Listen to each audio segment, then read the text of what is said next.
Good afternoon to everybody. How are you today? I hope that you are fine today. So, guys, in the field of literature, again today we are going to study a poem named Ode to Autumn. आज literature में हम लोग एक और poem का अध्ययन करने जा रहे हैं जो कि जॉन किट्स महोदय के द्वारा एक खूबसूरत जो है कंपोजिशन है और नेम है ओड टू ऑटम।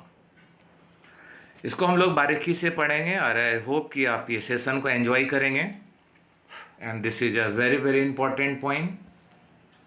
तो चलिए स्टार्ट किया जाए। तो गाइस, जैसा कि आप देख रहे हैं ऑन योर स्क्रीन कि the name of poem is ode to autumn. पहला क्वेश्चन है ना, the first question is what is ode. Ode क्या होता है? Any of you can please help me, what is ode? No? Okay. Ode का मतलब होता है आपका गीत, एक ऐसा लिरिकल गीत जो कि पर्टिकुलर किसी खास पोएम का रिदम को मेंटेन करता हो। ये रिदमिक जो है एक गीत होता है जिसको हम ओड कहते हैं। और ये गीत, ये कविता है ना, किससे जो है डायरेक्ट जो है कंसर्न रखती है, तो वो ऑटम से। Autumn it's a kind off season, एक प्रकार का ऋतु होता है जिसको आप पतझड़ कहते हैं। तो जॉन किट्स जो है अपने कंपोजिशन में, अपने पोएम में एक ज़बरदस्त प्रस्तुति जो है ऑटम का जो है किया है। हालांकि ऑटम एक पतझड़ जो कि औरों की नज़र में ये उतनी खुशनुमा नहीं होती है, और चूँकि ये जहाँ की कविता है, ये जैसे कि जॉन किट्स इंग्लैंड का रहने वाले थे, तो इंग्लैंड का जो एटमॉस्फेयर है, जो वहाँ का क्लाइमेट है, तो ऑटम में भारत की रिलेटिवली या कंपेरेटिवली अगर कहा जाए, है ना, वो थोड़ा सा प्लीजेंट होता है। ये भारत के जैसे उतनी रुखाई नहीं होती है। और इस ऑटम में in the comparison of India you can feel better in England. तो ये ऑटम का सीजन, हालांकि स्प्रिंग का सीजन अगर इंग्लैंड की कहा जाए, बसंत की बात कहा जाए, तो बसंत का तो खैर कोई कंपेयर ही नहीं है, क्योंकि उसमें नेक्टेंगल जो है अपना गान को बोलती है, सभी चीज़, सभी पुष्प खिलते हैं, आम में मंजर आता है वगैरह। लेकिन इसमें ऑटम का जो इनका ज़बरदस्त जो है एक्सप्रेशन है, अपना फीलिंग है, एक पर्सोनिफिकेशन के जो है माध्यम से, वो हम लोग इस पोएम में पढ़ेंगे। और इस पोएम के शीर्षक का नाम है odd to autumn.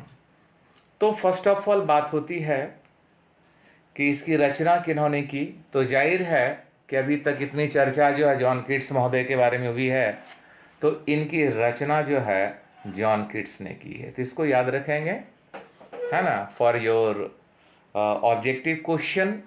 The question might be arisen, that is ode to autumn has been composed by whom, then you have to write John Keats। ठीक है, चलिए थोड़ा नीचे पढ़ते हैं हम लोग गाइस। लिखा है जॉन किट्स, जिनका जन्म 1975 में, माफ करेंगे, जिनका जन्म 1795 में हुआ था। जॉन किट्स जिनका जन्म जो है 1795 में हुआ था, और इनकी मृत्यु 1821 में हुई थी। ठीक है, फिर से एक बार देखें, क्योंकि इनका जो डेट ऑफ बर्थ था, डेट ऑफ बर्थ नहीं कि ईयर ऑफ बर्थ कहिए, है ना, वो 1795 था, और उनकी मृत्यु जो है 1821 में हुई थी।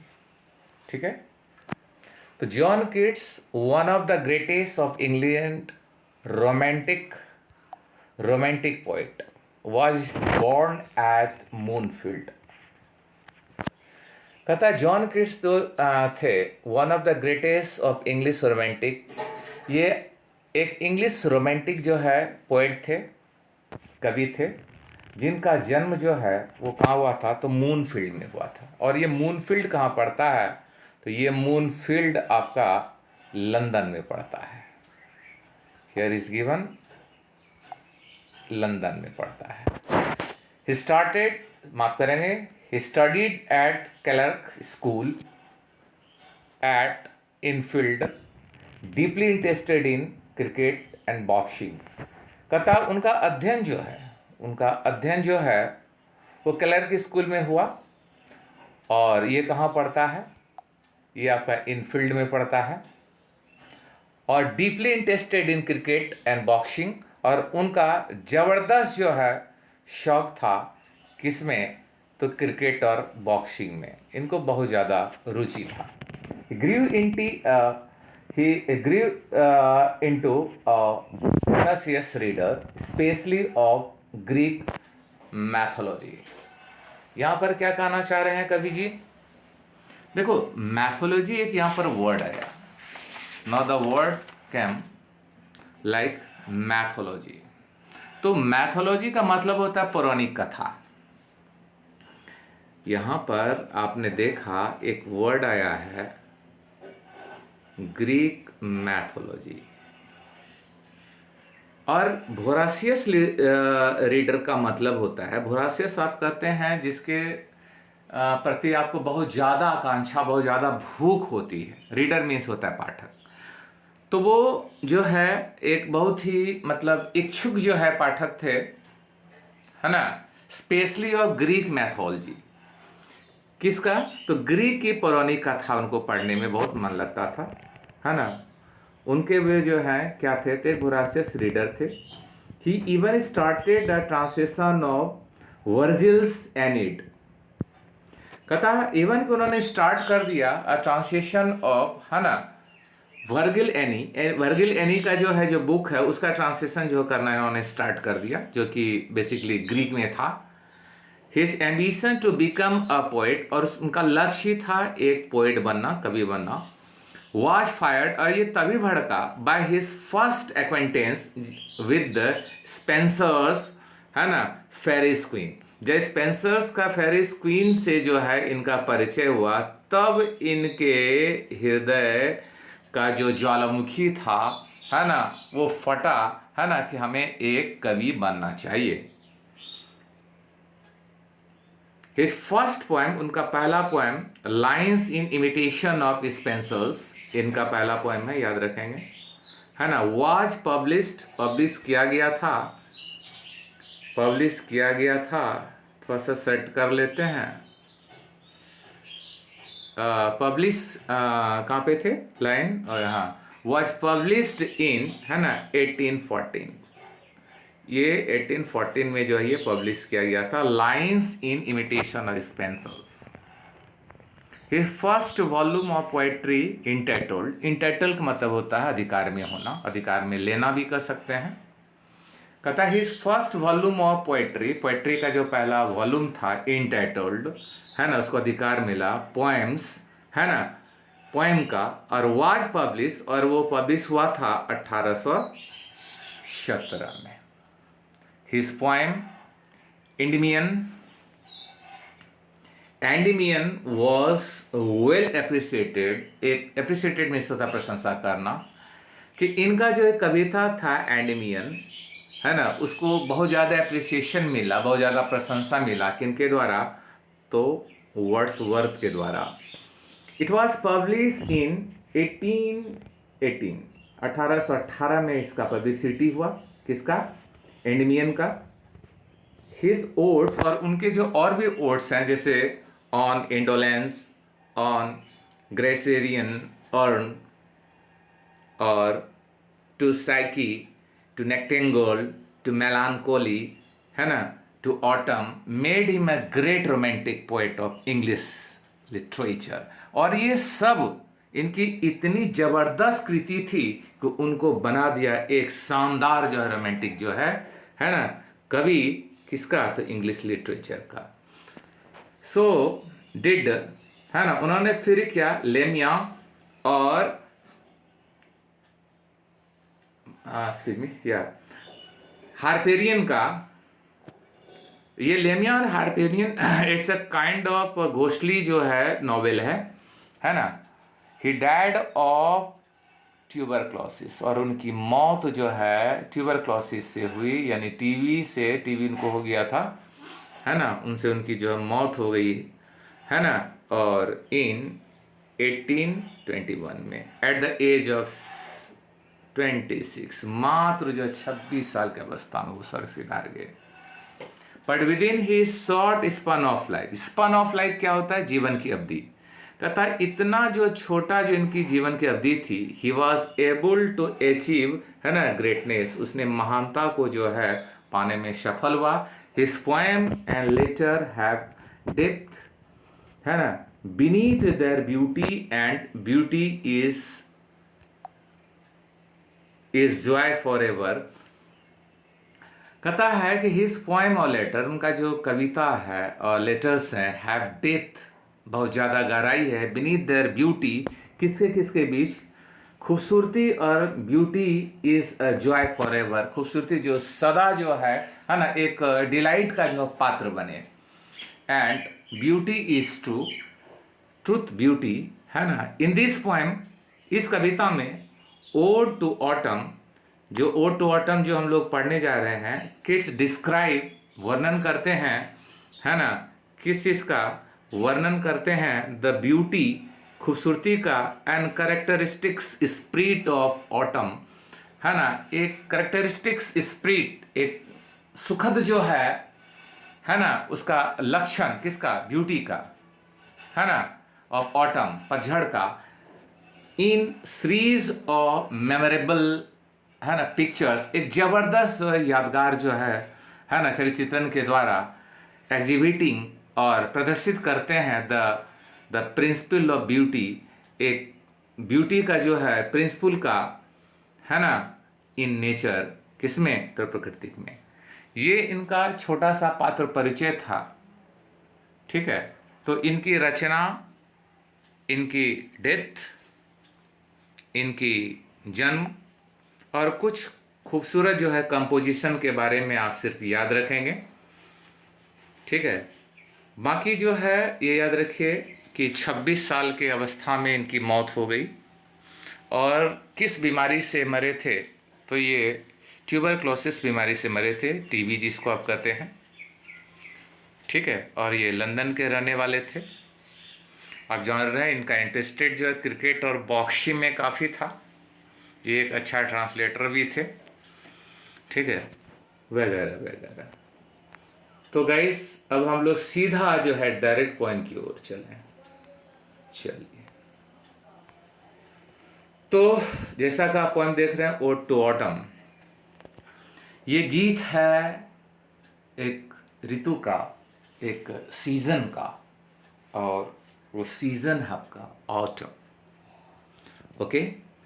कहता है season of mist and mellow fruitfulness. यहां पर एक वर्ड आया गाइस, वो है मिस्ट। मिस्ट का मतलब क्या होता है? धुंध, जिसको आप कुहरा कहते हैं, कुहासा। कहता है कि ऑटम जो पतझड़ का सीजन कैसा होता है? और मिस्ट, धुंध से भरा हुआ होता है। एंड मैलो फ्रूटफुलनेस, और उसमें क्या है? मैलो मीन्स क्या होता है? पकना। उसमें फल सब जो है वो पकने का टाइम होता है। फल सब जो है उस समय जो है वो मैलो होते हैं, पकते हैं। Close bosom friend of the maturing sun, कहता है, और ये क्लोज बोजम मीन्स होता है जिगरी दोस्त। कहता है ये ऑटम, अब यहाँ पर देखिए थोड़ा सा यहाँ पर पर्सोनिफिकेशन जो है। कहता है ये जो ऑटम है, पतझड़ ऋतु है, ठीक है, ये किसके जो है बोजम फ्रेंड है? तो मैच्योरिंग सन का, यानी परिपक्व होता हुआ, दमकता हुआ सूर्य का ये क्या है ना, हृदय युक्त जो है मित्र हैं, है ना, बोजम फ्रेंड हैं, ठीक है। यानी ऑटम और सूर्य का जो है ना, यहाँ पर जो है दोस्ती जो दिखाया गया है। और ये दोनों मिलकर क्या करते हैं, तो लिखा है conspiring with him how to load and bless with the fruit. कहता ये दोनों मिलकर, कौन मिलकर, ऑटम और शन मिलकर कॉन्स्पायरिंग करते हैं। कॉन्स्पायर का मतलब होता है प्लान बनाना,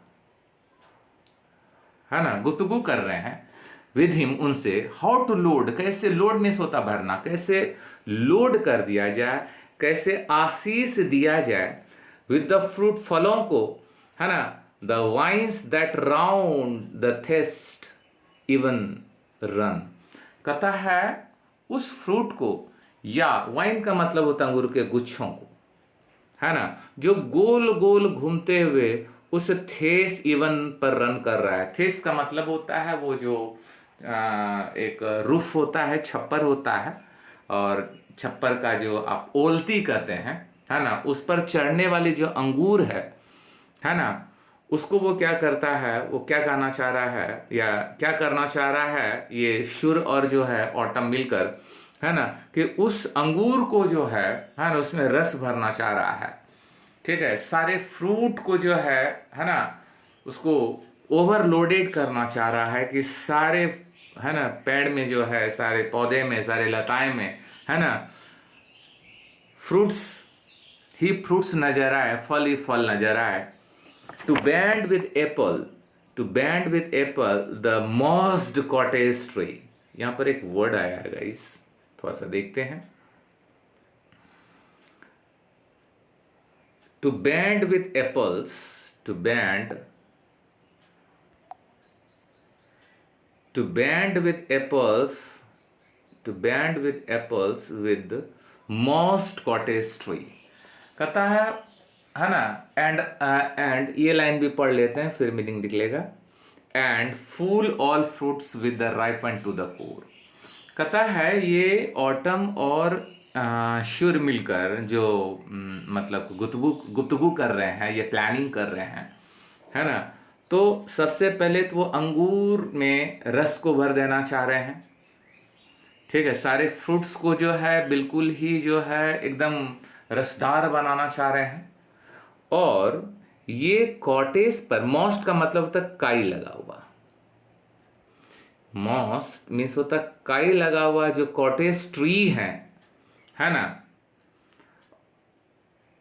उस कॉटेज ट्रीज के नीचे जो एप्पल्स के जो है ट्री है ना, उस ट्री को वो जो है, उस ट्री को एप्पल्स वो इतना भर देना चाहते हैं कि वो ट्री जो है वो बैंड हो जाए, वो झुक जाए। ये कॉन्स्पायरिंग कर रहे हैं। ठीक है, and till the fruit will, है ना, रिपनेस टू कोर, और तब तक अपना आशीर्वाद देते रहें, तब तक जो है उस सेब में जो है ऊर्जा भरते रहें, जब तक कि उस सेब का या तमाम फ्रूट्स का, कोर का मतलब होता है केंद्र, अंदर तक ना पक जाए, एकदम अंदर तक ना पक जाए। यहां तक आप समझ रहे हैं। अगला क्या है, to swell the gourd. Gourd का मतलब कद्दू होता है, ये देख रहे हैं, स्वेलिंग मीन्स फुलाना। And pump the hazel shells with the sweet kernel to set budding more. कहता है और वो क्या करना चाहते हैं, सूर्य जो है, सूर्य के साथ ऑटम मिलकर क्या करना चाहते हैं कि कद्दू जो होता है, जो लौकी होता है, उसको स्वेलिंग करना चाहता है, यानी उसको भी बड़ा कर देना चाहता है। फुलाना का मतलब उसको, है ना, बड़ा कर देना चाहता है।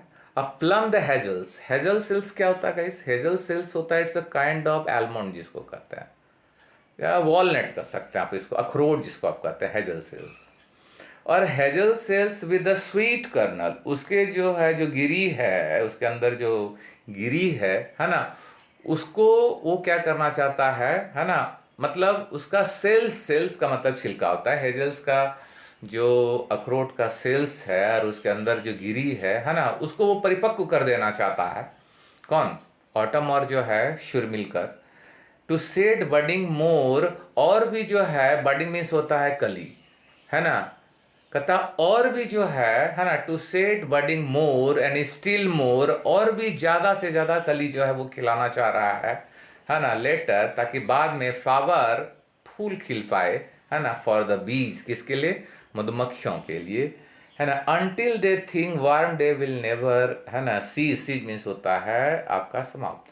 कहता है तब तक जो है ना, कली को जो है खिलाते रहना है, जब तक जो है दे थिंक, वो सोचे, है ना, कि the warm day will never and, कि ये जो वार्म डे है, ये जो गर्मी का दिन है, वो कभी समाप्त नहीं होगी, है ना। फॉर समर हैज ओवर व्रीम्ड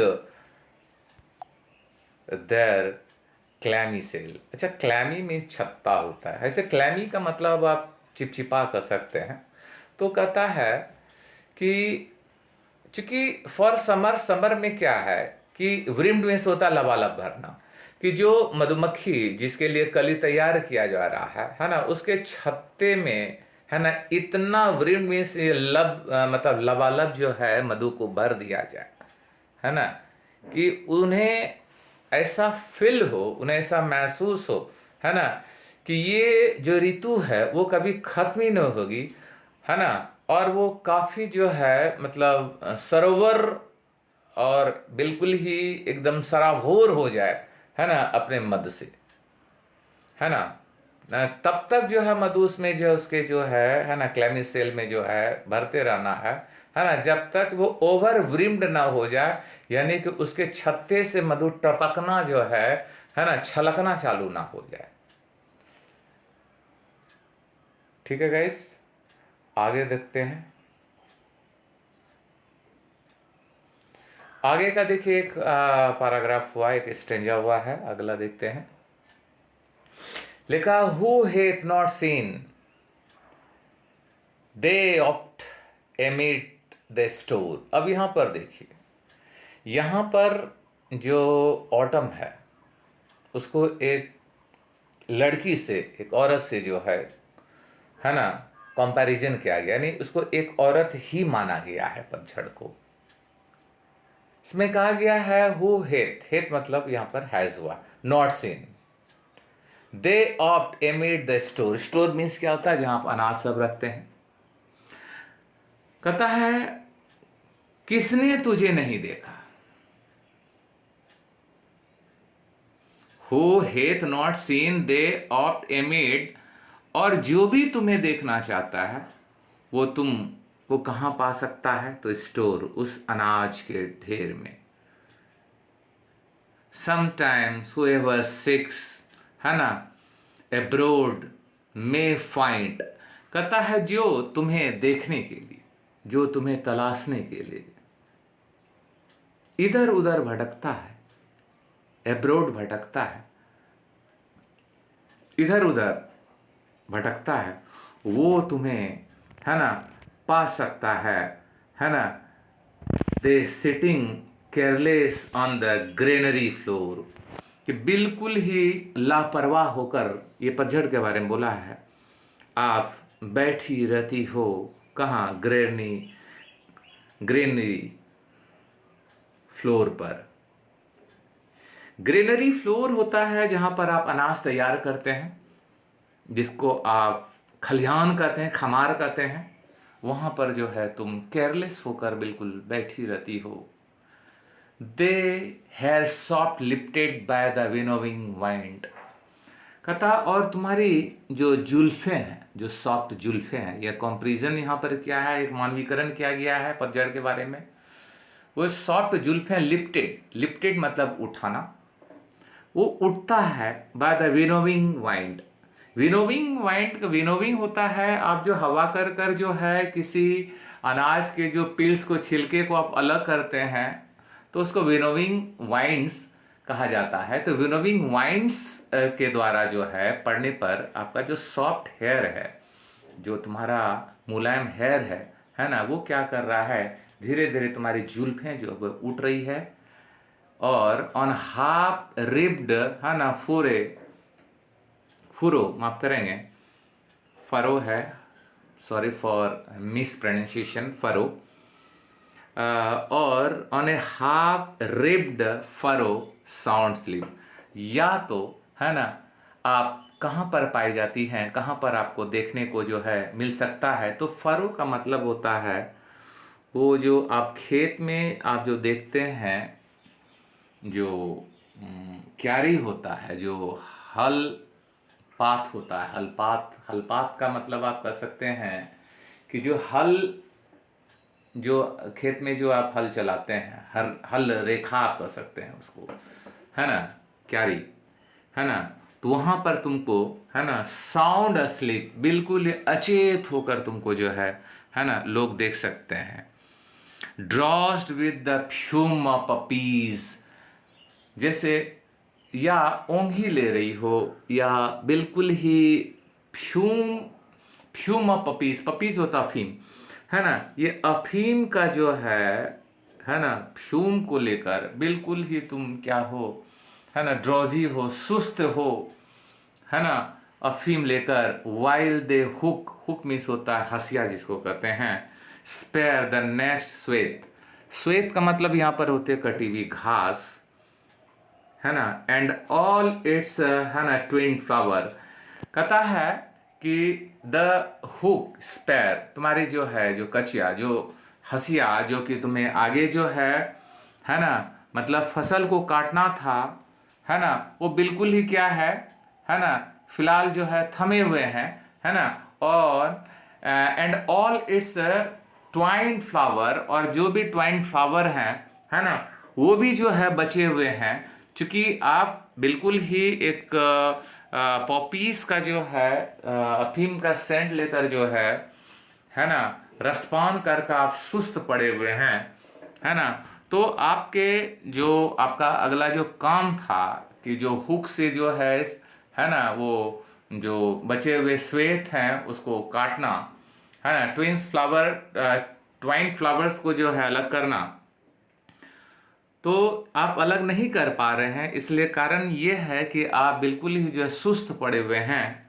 किनको ये बोल रहा है? पतझड़ को बोल रहा है, ऑटम को बोल रहा है। एंड समटाइम्स लाइक ए ग्लीनर, ग्लीनर का मतलब होता है जो बटोरने वाला होता है ना। और कभी कभी आप क्या लगते हैं, है ना, कि समटाइम्स लाइक ए ग्लीनर, एक बटोरने वाला के तरह, या जो मतलब कि ये फसल वगैरह सबको एक जगह एकत्र करता है, दो, है ना, dost keep steady laden head across a brook, है ना, कि आप माथे पर बोझ लिए हुए, है ना, धीरे धीरे उस ब्रुक, ब्रुक में होता है झरना या छोटा तालाब को क्रॉस करते हुए, है ना, क्रॉस करते हुए, है ना, नजर आती हो, और या by the cider press with the patient look, है ना, पेशेंट लुक द वास the last Ojing hours bye,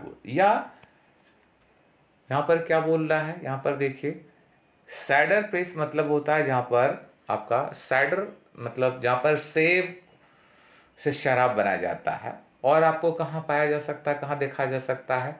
bye cider press, वो सेब का शराब जो बनता है, यानी जो शराब का जो है प्रेस है, वहाँ पर आप बिल्कुल ही धैर्यतापूर्वक जो है आप देखते रहती हैं, है ना, किसको? उस शराब का जो है मशीन को, प्रेस को, the vast the last Ojing hours bye hours, और घंटों आप देखते रहते हैं। ओजिंग मीन्स होता है टपकना, है ना, कि बूंद बूंद करके जो है उस मशीन से जो है जो सेब का जो रस गिर रहा है ना, उसको आप, है ना, निरंतर घंटों तक देखते रहती हैं आप। ओके, आगे बढ़ा जाएगा इस। अब देखिए लास्ट स्टेंजा क्या है, कहता है where are the song of spring. Spring means होता है बसंत, आप जैसा जानते हैं, स्प्रिंग मीन्स बसंत। कहता है कहाँ है वो बसंत के गाने, हे वेयर आर दे, कहाँ है वो? थिंक नॉट ऑफ देम दो हैज दे म्यूजिक टू। कहता है तुम उस बसंत के बारे में मत सोचो, क्योंकि तुम्हारे पास तो अपना जो है संगीत है। While bared cloud bloom the softly dying day and touch the stubble plain with the rosy hue. यहाँ पर देखिए कितना खूबसूरत वर्णन किया गया है। कहता है जब रुके हुए बादल उन छोटे छोटे दिनों में खिलते हैं और गुलाबी रंग पठारों को छूता है। क्या बोल रहा है कि while beard cloud bloomed the softly dying day and touched the stubble plan. Stubble का मतलब होता है जो बचा हुआ, जो मतलब जो फसल काटने के बाद जो है बचा हुआ जो है शेष भाग बचता है खेतों में, विद रोजी ह्यू। फिर से इसका देखते हैं, है ना। while beard cloud bloom the soft dying day and the touch the stubble plain with the rosy hue। कहता है जब रुके हुए बादल उन छोटे छोटे दिनों में खिलते हैं और गुलाबी रंग पठारों को छूता है ना। इसके आगे देखिए, देन इन वेलफुल, है ना, choir the small gnats. Gnats means होता है काइंड ऑफ कीड़ा कह सकते हैं, है ना, कीड़ा कह सकते हैं। क्वायर मीन्स होता है गीत यहाँ पर, हालांकि सारा आपका हार्ड वर्ड भेज देंगे, है ना। मॉर्न, मॉर्न मीन्स होता है बिलाप करना। एमंग द रिवर्स फैलो बॉर्न अ लेफ्ट। यहां तक पहले देखते हैं। Then in wailful choir the small gnat mourn among the river sallow borne aloft. कहता है जो गले हुए रेशों में शोर करते हुए छोटे छोटे कीट पतंग, छोटे छोटे कीट पतंग, एमंग ही रिवर्स, है ना, sallow borne aloft on sinking as a light wind life or die. फिर से यहां पे देखते हैं, कहता है जो गले हुए रेशों में शोर करते हुए, गले हुए रेशों मतलब वो मतलब जो फसल जो है कटकर बचते हैं उसमें, है ना, शेष भाग गले हुए, है ना, रेशों में शोर करते हुए छोटे मोटे कीट पतंग, और नदी में तैरते कहीं दूर, है ना, कर्मियां। कर्मियां का मतलब होता है सरकंडा। सरकंडा आप लोग जानते होंगे, है ना। तो कहीं हल्की हवा से डूबती और उगती, कहीं, है ना, हल्की हवा से सिंक मीन डूबना और उगती, यहां पर एंड फूल गॉन लैम, है ना, एंड फूल गॉन लैम, है ना, लॉर्ड ब्लीट फ्रॉम हीली बॉर्न। कहता है और कहाँ तुम मिलती हो, ये सारा जो है मतलब कहाँ कहाँ वो पाई जाती है, कौन, ऑटम, ये हील बॉर्न पर, जो ऊंची पठार है उस पर जो है ना, जो लैम है, मेमना है, उसका जो है ब्लीड करता हुआ मेमयानी के आवाज में तुम पाई जाती हो, है ना। Hedge cricket sings sings now the, है ना, treble soft the red breast whistles from the garden cropped and gathering shallows twitter in the sky। Hedge crickets, जिसको आप झिंगूर कहते हैं, टिड्डे कहते हैं, टिड्डे और झिंगूर कह सकते हैं, सिंग। यहां तक का गाइस हम लोग देखते हैं क्या कहना चाह रहा है। ओके, कहता है his cricket sings and how with tremble tremble shop and red breast whistles from the garden cropped and gathering shallows twitter in the sky। कहता टिड्डे और झिंगूर के गीत तो कभी उनकी मीठी झंझनाहट में, या किसी बाग के बुलबुल के गानों में, तो कभी आकाश में उड़ते गोरैया में लोग तुम्हें देख सकते हैं। क्या कहता है, फिर से देखते हैं कि टिड्डे और झिंगुरों के, झिंगूर, झिंगूर समझते हैं, के गीत में तो कभी उनकी मीठी झंझनाहट में, या किसी बाग के बुलबुल के गानों में, तो कभी आकाश में उड़ते गोरैया में आप पाए जाते हैं, यानी लोग आपको देख सकता है। ये ज़बरदस्त जो है रचना जो है जॉन किट्स महोदय का, है ना, ओड टू ऑटम, है ना, यहाँ पर समाप्त होता है। नेक्स्ट इसका जो है हम लोग समरीज और जो है ऑब्जेक्टिव क्वेश्चन देखेंगे गाइस। चलिए मिलते हैं ब्रेक के बाद। Thank you so much.